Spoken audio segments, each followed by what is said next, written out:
Selamat siang teman-teman sekalian. Pada kesempatan ini kita akan membicarakan tentang tema yang mungkin lain dari politik. Kita akan berbicara mengenai intelijen dan paradigma filsafat. Tokoh intelijen Indonesia yaitu Pak Prof. Hendro Priyono menyatakan bahwa seorang intelijen itu harus diberi filsafat gitu, harus orang filsuf gitu ya, karena seorang intelijen itu harus bisa memilah informasi,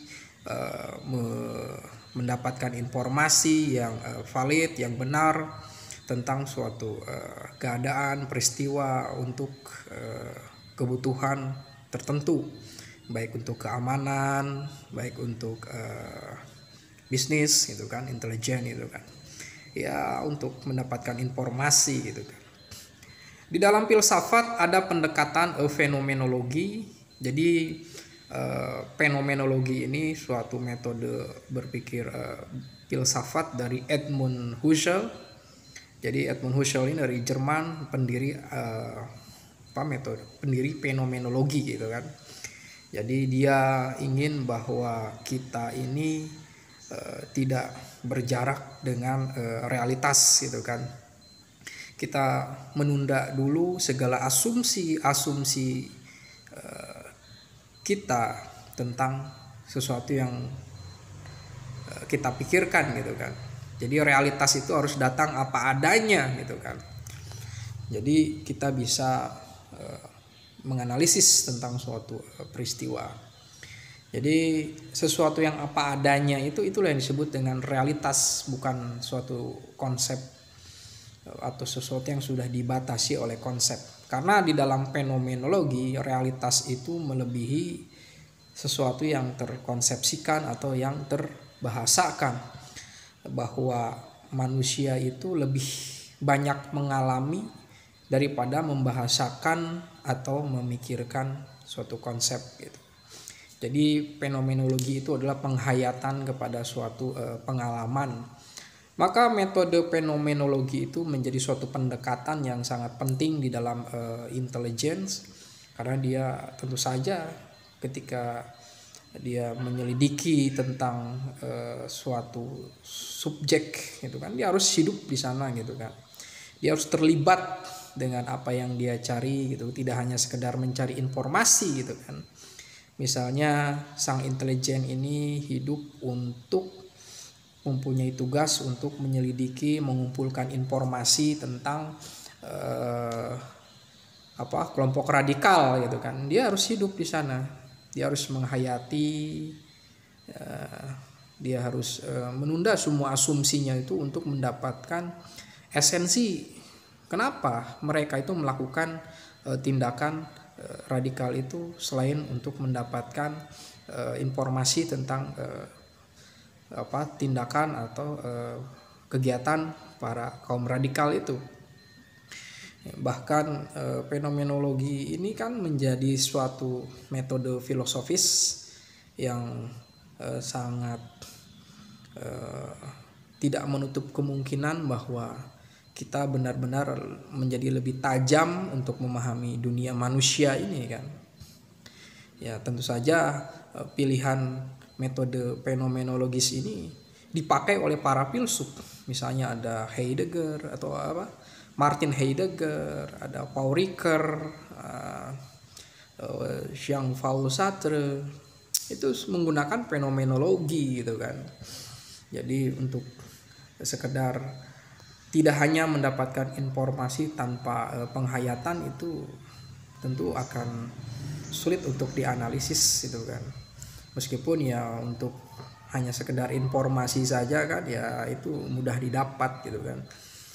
Sehingga untuk menyelesaikan permasalahan tentang radikalisme, terorisme, pemahaman yang lebih mendalam untuk mengetahui akar dari tentang terorisme dan radikalisme itu apa gitu kan.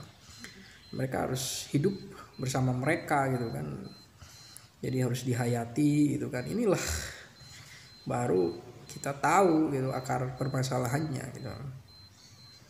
Misalnya akar permasalahannya ya karena kesalahan konsepsi di dalam memaknai tentang hubungan negara dan agama, juga misalnya karena penafsiran mengenai teks suci yang bersifat apa namanya, tidak komprehensif gitu kan. Ini menjadi sesuatu wacana juga gitu kan. Jadi memang menjadi seorang intelijen itu kan menggunakan filsafat itu menjadi analisis yang kritis, komprehensif, dan dikuatkan oleh pemahaman yang dihayati gitu kan. Dihayati ini ya bisa melihat suatu manusia dari ruang lingkup yang lebih luas gitu kan, lebih dekat gitu kan. Nah ini dia infiltrasi ke tujuan target itu harus lebih dekat gitu kan, sehingga memang pada dasarnya prinsip dari intelijensi itu kan adalah kita punya penglihatan, kita punya pendengaran, kita punya mulut, kita punya sentuhan gitu kan. Dan fenomenologi itu menjadi sesuatu yang sangat penting karena misalnya penafsiran dari Merleau-Ponty gitu kan, itu menganggap bahwa kita hadir ke dunia itu secara menubuh gitu kan. Jadi tubuh inilah menciptakan suatu pemahaman tentang dunia gitu kan. Ya, prinsip dari intelijensi itu adalah kita punya tubuh, punya mata melihat, telinga mendengar, hidung mencium, tangan meraba, itu kan sebenarnya alat untuk intelijensi, untuk menginformasikan sesuatu gitu kan. Dan fenomenologi itu ya menghargai bahwa manusia itu sebagai tubuh. Nah, bisa tubuh biologis, bisa tubuh sosial gitu kan. Ya, kita hadir ke dunia sebagai suatu tubuh gitu kan. Nah, dikuatkan lagi itu yang namanya intelijensi dengan fenomenologi gitu kan.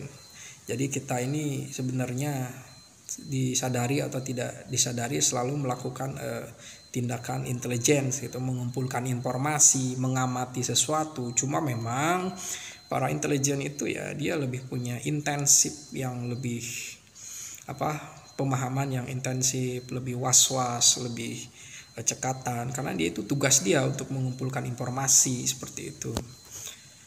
Yang pasti yang menarik dari Pak Hendro Priyono ini menyatakan ya itu bahwa seorang intelijen itu harus memahami metode filsafat gitu kan, sehingga dia terbebas dari sekedar doksa gitu kan. Jadi pengetahuan yang palsu gitu kan, harus mendapatkan informasi yang satu itu kan, atau episteme itu kan sangat penting gitu kan.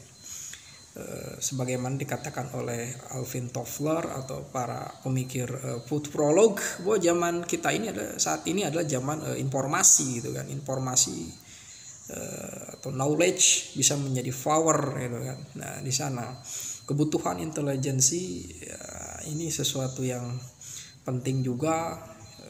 Jika ya pasti praktik intelijen itu adalah suatu tugas, suatu pekerjaan yang dilakukan oleh para intelijen untuk sesuai dengan tugasnya masing-masing. Misalnya kalau intelijen untuk menjaga kedaulatan negara, keamanan negara, ya mereka akan bertugas untuk mengamati spionase atau musuh-musuh yang bisa mengancam kedaulatan bangsa dan negara gitu kan, mengganggu